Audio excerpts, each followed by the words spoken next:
এখন একদম। যোগাযোগ অবশ্যই ম্যাটার করে, কিন্তু যদি যোগাযোগটাই ম্যাটার করে তাহলে সেখানে যদি আমি একটু পিছিয়ে থাকি আমার কোনো সমস্যা নাই, কারণ যোগাযোগ করে আমি গান করব না অবশ্যই।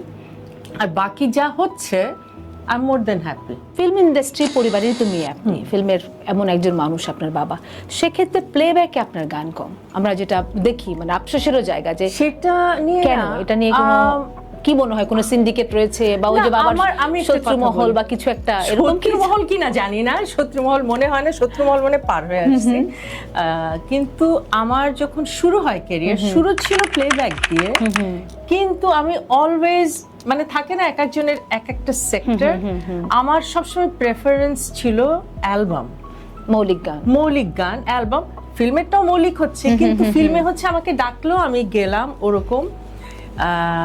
আর অ্যালবামেরটা কি হতো, আমি বসতাম, আমরা বসতাম সিটিং এর পর সিটিং, এরকম গান হয়েছে, একটা এই স্টাইলের গান হচ্ছে, এখন একটা এই স্টাইলের। অথবা আপনার কি মনে হয় যে যোগাযোগেরও একটা ব্যাপার থাকে? যোগাযোগ আমি খুবই খারাপ যোগাযোগে, অবশ্যই যোগাযোগ ম্যাটার করে, স্পেশালি এখন একদম যোগাযোগ অবশ্যই ম্যাটার করে, কিন্তু যদি যোগাযোগটাই ম্যাটার করে তাহলে সেখানে যদি আমি একটু পিছিয়ে থাকি আমার কোনো সমস্যা নাই, কারণ যোগাযোগ করে আমি গান করব না অবশ্যই। আর বাকি যা হচ্ছে I am more than happy.